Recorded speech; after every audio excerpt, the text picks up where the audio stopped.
welcome back to the Rick Jensen Show. I'm your host, Randy Dasher, filling in.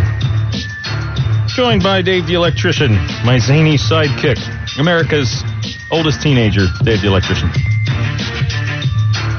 If you'd like to join in on the program, 302-529-1017, 302-529-1017. Talk about whatever you want.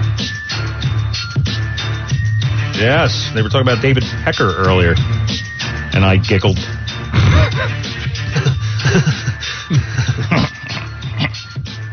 David Pecker. Yeah, that's right, Beavis. That's it. That's what he does. All right, so Monday we got into a lot of talking about television shows that should be, because a lot of shows are being remade, like Will and Grace, and I think that other Murphy Brown, and numerous other shows are coming back. How about if they bring back Beavis and Butthead, and you get to do both parts? It would be your dream job, wouldn't it? That would be a dream come true. That would be so awesome.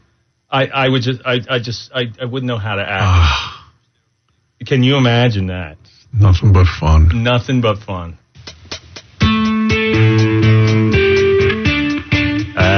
Hey, Beavis, check it out. Whoa!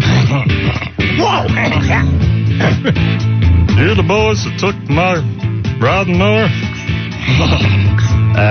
No, sir, that was like other kids. Yeah. You're the boys that painted my cat's butt? No, sir, that was other kids or something. Can you boys wash my dog? Washing the dog. I love that show. It was written about me, so why wouldn't I? All right. Yeah, I would love to do that. If I could meet Mike Judge. Yeah, he's so cool. He writes really good real movies. In non-cartoon, non-animated films. I refer to his movies as the trilogy. He has 3 like real live people movies that are phenomenal. Office Space. The next one being one that you turned me on to when I was on another station. You called and said, Red. Of course, you were on the phone, so it sounded like this. Hi, Randy. If you like Office Space, I know your humor. All of a sudden, little New York accent. Yeah, from New York. I'm in the Union. You would love. Oh, you see it. It's so funny. It's better if I can remember it. Oh, Idiocracy. Yeah, that's what it was. It's early. Check it out. You'll love it. That's what Dave said on the phone. So I did. Idiocracy is the second brilliant movie that Mike Judge created. And the third one's called Extract, and it has Mila Kunis in it, who is just... Yes. Oh, so she's a brunette, and that's why you're okay with that instead of Marsha. You're like, ugly Marsha, look at her blonde hair. Who doesn't like that? Oh, God forbid she had blonde hair. But yeah, Mila Kunis is stunning, so I'm going to go out on a limb. Lucky Ashton Kutcher. All right. So one of the great shows that used to be on that I would love them to come back out, and they almost sort of do it occasionally on Crime Watch Daily. They'll let Chris Hansen do his thing. But, they actually ended that because someone committed suicide. One of the people that they caught, that came and was on camera. Yeah. Have a seat. Have a seat right over there. No. So what are you doing here? Oh, just here to see a friend. Oh, you have a friend? How old's your friend? 18? Really? 18? How about a little lemonade? They were real cordial to them. Oh, how about a cookie? Yeah, have a cookie. You eat a cookie. Have a seat right over there. So your friend's 18. And when did she tell you that? Online and chat room. Oh, did she really? Oh, well, we have the transcripts here. Says here, you ask, how old are you? She replies, 13. I thought that the 3 was an 8. Well, that is I would almost accept that premise. But she spelled out THIRTEN. TEEN. Unless I write it down, I can't do it. Huh. So I don't think you mistook her for being 18, did you? No. Well, let's read the rest of the transcripts. Oh, you say you're a virgin. I'd like to be your first. Oh. And you'd like to blank her blank. Oh, that's nice. How old are you? 49. You're 49. Do you think it's appropriate for you to say that to a 13-year-old girl? No. Well, can I go now? Oh, absolutely. You're free to go. And the guys walk out the door, and then all of a sudden the cops just... Get down on the ground! Get on the ground! Get on the ground! Oh, get on the ground! And the guy just like resists and is confused, and then all of a sudden...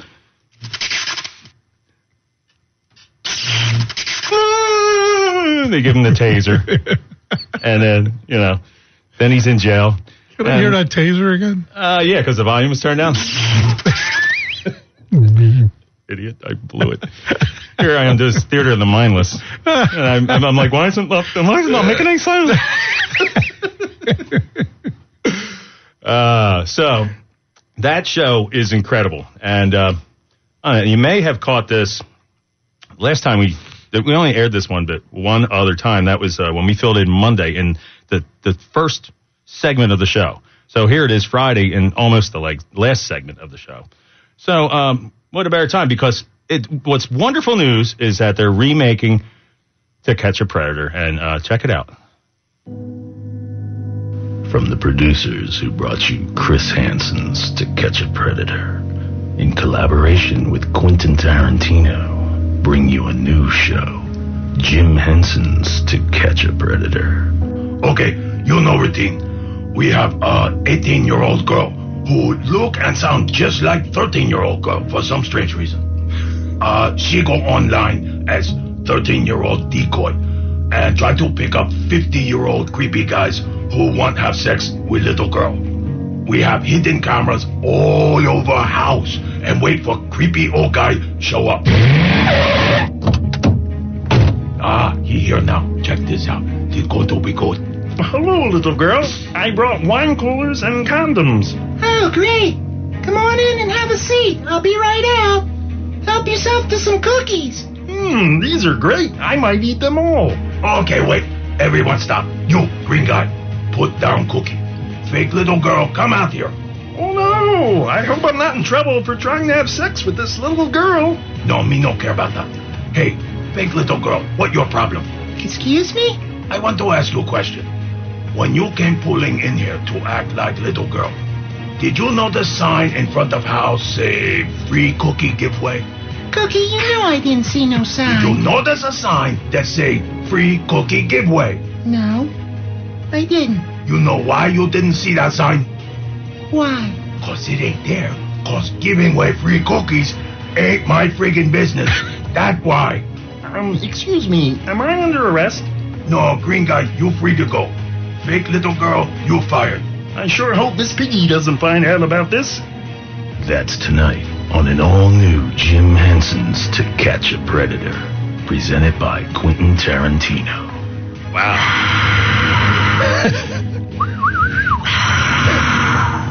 Who wouldn't watch that? That was brilliant. Thank you. I'm hoping that people have seen Pulp Fiction and get that reference. With the I'm not concerned about is the coffee in my kitchen. What I am concerned about is the dead blank in my garage. Did you see a sign? That's great. Finish that. Did you see a sign that says? I'm not finishing that one. Nope. I'm keeping this job. Trying to. All right. So yeah, you'd have to have seen Chris Hansen's To Catch a Predator, and you'd have to have seen the Pulp Fiction. But I think everyone has. If you didn't see Pulp Fiction, then why not? Yeah, what's wrong with you? Why wouldn't you see Pulp Fiction? Maybe one of the greatest films of all time. Just a masterpiece, an absolute masterpiece. Just the way it's filmed out of sequence, Citizen Kane, get out of here. Citizen It's Kane. a sled. Yeah. All right, Peter Griffin from Family Guy. Back when they had VHS tapes, I may have told you this before, but back when they had VHS tapes, there's an episode where he would go in and save people time, and he would record himself with a home VHS camera, and it would be like that Citizen Kane would start, and 2 minutes in, Peter would be like, it's a sled. I'll save you the time. It's a sled. Rosebud is the sled. Yeah, it was a sled. Go home. And watch something else. I've never suffered through Citizen Kane, but I've always heard it's brilliant. But did you try to watch it? Did you ever make it through? I watched it, and I don't know. I'm not getting it. It was, I guess it was good. It was for its time. I don't think it holds up. I don't know. Okay. I can't see, all the excitement. You know what I mean? Yeah. I got you. Like probably Godfather. You probably would find that dated. Okay. But you might like it. You might because you kind of like those mafia type things. Yeah, I love Goodfellas. But I don't think you'd compare it to Goodfellas and it wouldn't hold up to that. I don't think. Maybe I should just watch Casino and call it a day. Yeah. I've never watched that. Isn't that like a long version of Casino almost? Well, it's David Spade. Not really. It's just David Spade's line on Saturday Night. What do you say? Casino. Solid.